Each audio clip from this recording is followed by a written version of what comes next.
Gucci Khan Eaters, my name is Push, aka the creative queer, the masculine cotton eating queen, ikumkanikazi yedrip. I feel like ndigusele mathunzi, dugu, because of how I'm holding this mic.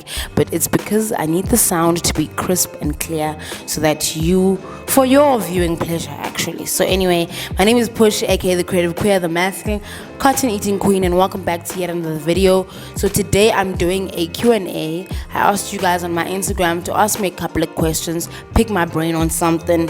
So you guys did just that on my Instagram, and today I'm just going to be answering those questions. So if you want to rock with me and you want to rock with there, stay tuned. Let's roll the bumper. Masabin. So the first one reads, how do you counter the whole girl and guy thing in a lesbian relationship? That's if you entertain the chat. I'm asking because both my partner and I are feminine presenting, and we're constantly asked as though the only way to take our relationship seriously is if one of us is more masculine. And then she goes on to say, you look like somebody who deals with a lot, so I'm hoping you have some kind of advice for me. Okay. And yes, man, maybe kuba ndikula ndiye ndidigwe zezinye questions, but it's different to be queer on the internet versus to be queer in real life, because these small things that I would have thought to myself that in 2018 when I started this channel, I wouldn't still be dealing with them. But in real society, these are things that we really face with as queer people, that people want to only legitimize our relationship if there is a presence of the penis, and I don't even want to say the penis, or masculine presence in the relationship. Then it only legitimizes the relationship, which is so annoying. And I thought, by this time, surely these things are not things that we are dealing with in society, but it is. And I don't know what to say to this. I think to be a queer person in this world, you really have to kind of stand firm in your own sense of identity. Whatever they're gonna say about your relationship, I know it'll hurt, but try as much as possible not to internalize the opinions of other people as to how your relationship should be. Tailor your relationship to what it is. And if you are attracted to another, if I'm masculine and I'm attracted to another masculine person, it's okay. We're gay. At the end of the day, there shouldn't be, there are no rules for us. We are the people that tailor the rules for ourselves. So, the only best advice for me is to really come to a point where you're so true to yourself, and part of yourself is accepting your queerness, and that opinions like this don't affect you. I'm not there is no answer when they say this you must say that, but just stand true to what your relationship means for the two of you. And then like, people must fuck off, actually, dude. So, the second question is, whenever you and Landa get into an argument, how do you guys resolve it? But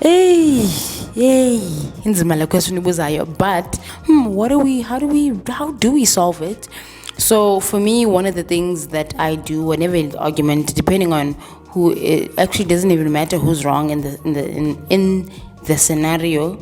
What I do is I share a meal with her, or snack with Ulanda, and I start a conversation from there. So one of the things we like doing, we like smoking together, or we like sharing a snack, we like eating nuts or whatever. So I will, after a day of not talking, maybe we had an argument in the morning, and then I'm coming back from work and we are still obviously having this argument because we probably haven't spoken to each other the whole day. So yeah, I will roll that joint, and I will, when I'm done and I go sit next to her, and I light it up and I smoke a few puffs and I pass it on to her. She smokes a few puffs, passes on to me, and then I go, tell me, Landa, what is happening? How have I upset you? Or I'm really sorry about what I said earlier. I didn't mean it. I felt this in this type of way. So usually with me, I am a dismissive avoidant, like I say. So I need some time to kind of like think about, or not think, but feel what it is that I'm feeling, because I'm always dismissing it. So I need to kind of have some time to myself to think about it, and then afterwards, then I will approach her with whatever snack or activity that we're both like doing together. Just do something that you both like doing, and then sit, because I felt like whatever activity that we're doing helps or assists us to both be non-confrontational, to both not have our walls up, and it's something that we love doing. Imagine arguing, got nuts, nobody to, I win, you don't love me, you don't want me. You see, so I feel like the activity kind of bonds us together, and then from then on, it's the conversation and our willingness to want to get to the bottom of it that kind of gets us over that hill of the argument. And then at the end of the thing, we're both like enjoying the blunt, or we're both enjoying the nuts or the snacks or whatever, and we're like laughing. The next question is, how is your mother about the whole thing of being queer since you came out? So for the viewers who don't know and who are new to this channel and who have a little bit of catching up to do, in 2019 I came out to my mom. I'll put the iCard somewhere here for you to go watch that video. It's a whole entire video. Anyway, I came out to her in 2019, and she didn't take it well, but also didn't change her parenting, or didn't change the way she is towards me, didn't treat me any differently. After I told her that, we didn't really have a conversation to say what this means or whatever. Like I say, unpack it. We just kept it moving. My mom didn't change her parenting. She wasn't unkind to me. The only speed bump that we hit was when she found out that I had actually moved in. She obviously didn't like that, because abazali bethu ngofata and said, they don't like it. It's not part of how they did things back in the day. So obviously she didn't like that, but she was like, okay, dude, like, it's your life at the end of the day. I can't hold you back. And I was like, yeah, dude, like, let me make my mistake. If this is a mistake, then it is what it is, you know what I'm saying? But she knows, and she knows I'm queer, and she hasn't really changed in her parenting. Yeah, our relationship is okay. We still kicking it. I'm still the favorite. So yeah, man. Yeah, but I mean, for me, internally, and how I move, and I've said this in my last video, I like the fact that I've come out. I feel like a weight has been lifted on my shoulders. The way I am in society, the way I am with my extended family, kind of, I have that attitude at the back of my mind that my mom knows I'm gay. Like, I don't feel like it's this thing that's, a cloud over my shoulders. So for me, personally, it's been amazing. It's 10 out of 10. Alrighty, the next question is, what do you do for a living besides YouTube? Love your style, by the way. Love your style and energy, by the way, Mdase. Thank you, Mdase. I am a construction project manager. That's what I do for a living. That's my 9 to 5. A construction project manager is self-explanatory. I manage construction projects from inception to close out. Okay, next question is, how do you let go of past relationship traumas? This is a bit of a tough one, because I also kind of had to think about it, and how do I apply that in my own life? In order to get over a relationship, past traumas, and the one thing about past traumas in a relationship, they always show up in the new relationship, unless you have really learned your lesson from the previous relationship. For me, my past relationship traumas have really been surrounding money, and the only really way to get over it is to have your pulse on the issue at hand, and to know where it comes from, and to know where and to know how it shows up in your life. And in order to really have a grip on that, is if you are constantly somebody that is doing the work, going to therapy, having healthy relationships, cultivating healthy relationships in your life. There is no step by step and no ngayona, because things show up differently to all of us in relationships. If I know my issues in my past relationship were around money, I'm really hypersensitive and hyper attuned to how I discuss money and how I am with money in the new relationship. and I make sure that I am my boundaries surrounding money are honored, and so that I honor myself as well. That's the only relationship advice, or that's the only way you can really be really attuned to past relationship traumas. Always be doing the work, always be doing the internal work. How that can look for you is to going to therapy, watching YouTube videos of therapists talking about attachment styles, reading books, doing the internal work for yourself. And then when you've got that in tune and you got that in check, you really will be very hypersensitive and very just on, man. When things don't click now, man, your body won't go on. Alright, next question on the lineup is, did you break your virginity with a girl or with a guy? Yeah, it's okay. Why does it matter? It was with the person. Anyway, I will tell this story. Okay, first of all, I don't like this question because one, why does it matter? But I'll also answer this question because it's a bit of a story time. I think it's a bit interesting because I had to also unlearn some things from myself surrounding virginity and all of those things.